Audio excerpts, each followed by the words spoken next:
ये गाना fully loaded item song था।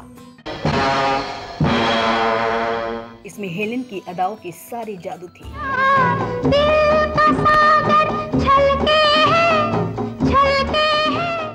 हेलेन का गहरा मेकअप, भारी श्रृंगार, घना जूड़ा था।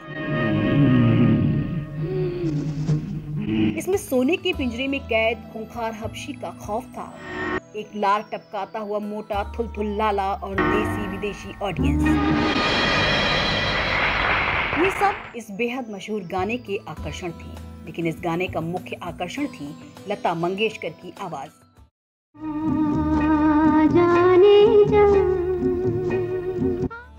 ना चौंकिए मत, ये गाना आशा भोसले का नहीं है। ये गाना लता मंगेशकर ने गाया था। आप सोच रहे हैं कि लता जी और कैबरे गीत, ये कैसे हो सकता है? लेकिन लता जी के पूरे फिल्मी कैरियर में एक बार ही ऐसा हुआ था और ये कमाल का गीत बना था। मेरा ये हुस्न जवां जवां। लता जी अपनी इमेज के खिलाफ इस गाने के लिए कैसे मान गई, ये भी बेहद दिलचस्प वाकया है। नमस्कार दोस्तों, अगर आपने हमारा चैनल सब्सक्राइब नहीं किया है तो कर लीजिए। आज आपके लिए हम लता जी के पहले और एकमात्र कैबरे गीत के पीछे की कहानी लेकर आए हैं, तो बने रहिए हमारे साथ।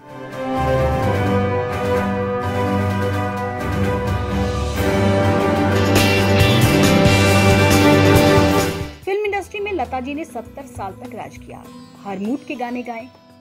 जब फिल्म इंडस्ट्री में लता जी स्थापित हो गई थी तो ज्यादातर फिल्मों के सभी रोमांटिक गाने लता जी के हिस्से में आते थे। वो अपनी इमेज को लेकर काफी सतर्क थी। उनकी एक इमेज थी जिसे वो तोड़ने में हिचकिचाती थी, इसलिए लता जी लगातार हॉट एंड सेक्सी किस्म के गाने नहीं गाती थी। जबकि 50-60 के दौर की फिल्मों की कहानी में कैबरे डांस रचा बसा होता था। ये बात और है कि क्लब नंबर और कैबरे से लता जी ने हमेशा ही परहेज किया, जबकि उनकी बहन आशा भोसले ने गजल, कैबरे, शास्त्रीय संगीत सब तरह के गाने गाए। लता जी के ऐतराज के बाद धीरे धीरे फिल्मों के हॉट एंड सेक्सी गाने उनकी बहन आशा भोसले के पास जाने लगे और आशा जी की नशीली आवाज में वो गाने काफी लोकप्रिय भी हुए।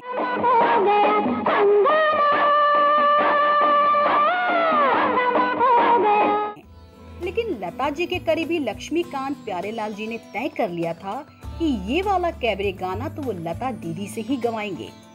1968-69 में ये फिल्म इंतकाम आई थी।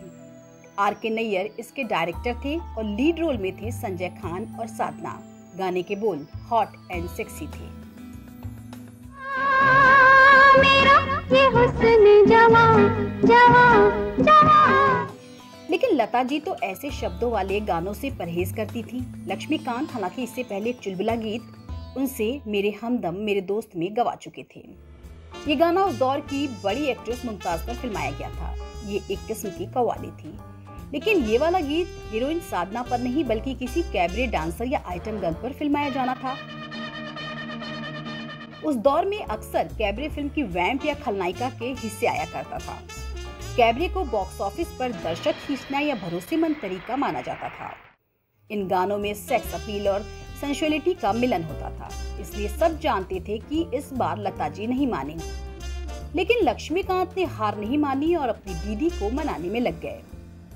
लक्ष्मीकांत प्यारेलाल ने उन्हीं की मेहरबानी से फिल्म इंडस्ट्री में मुकाम बनाया था। दोनों उनकी इज्जत करते थे और उनके ज्यादातर गाने लता जी ही गाती थी, तो उनका इसरार ज्यादा वक्त तक लता जी टाल नहीं पाई और आखिर मान गईं।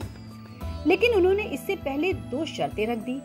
पहली शर्त ये कि कोई भी ऐसा शब्द नहीं होगा जो उन्हें आपत्तिजनक लगे, और दूसरी ये कि इस गाने के लिए कैबरे भी उनकी सलाह के बाद किसी ढंग की एक्ट्रेस पर ही फिल्माया जाएगा।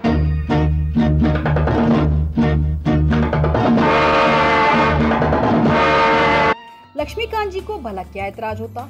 ये तो पता नहीं कि गीत की लाइनों में कोई बदलाव उन्होंने करवाया या नहीं, लेकिन कैबरे गर्ल के लिए वो हेलेन के नाम पर राजी हो गए। मेरा ये हुस्न जवां जवां। जिसे पीएल राज ने बहुत खूबसूरती से कोरियोग्राफ किया था। इस फिल्म में हेलेन का कैबरे आज के सारे सालसा जैसे डांसर्स को फेल करता है।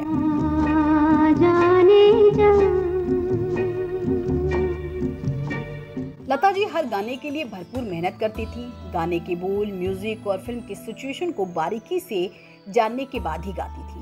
गीत के जज्बात और नजाकत को अपनी आवाज में पिरोने में वो माहिर थी। तो उन्होंने सिचुएशन के मुताबिक ये गाना पूरी मस्ती में गाया। ये लता जी का अंदाज नहीं था, लेकिन ये गाना बहुत लोकप्रिय हुआ और कई लोग आज भी इसे लता जी की बजाय आशा भोसले का ही गाया हुआ गाना मानते हैं। 1969 में रिलीज हुई इंतकाम सुपर डुपर हिट रही। इसने देश से लेकर विदेश में टिकट खिड़की पर रिकॉर्ड तोड़ कमाई की। भारत के अंदर इस फिल्म ने 1 करोड़ 70 लाख कमाए, जबकि विदेशों में इस फिल्म से 3 करोड़ 50 लाख रुपए की आमदनी हुई। इस फिल्म में इस कैबरे गाने का बड़ा योगदान था। मेरा ये हुस्न जवां जवां जवां। लता जी का ये एकमात्र कैबरे गीत इतना लोकप्रिय है कि इसी 2006 में रिमिक्स होकर डांस मस्ती फॉरएवर एल्बम में लिया गया था। इसके बाद इस कैबरे गीत को हेलो डार्लिंग में 2010 में सेलिना जेटली पर फिल्माया गया। आज 50 साल बाद भी इस गाने का जादू बरकरार है। एक कार्यक्रम में लता जी को श्रद्धांजलि देते हुए हेलेन ने कहा था, लता जी का ये गाना मेरे सपने के सच होने जैसा था, क्योंकि वह इस तरह के गाने कभी नहीं गाती थी।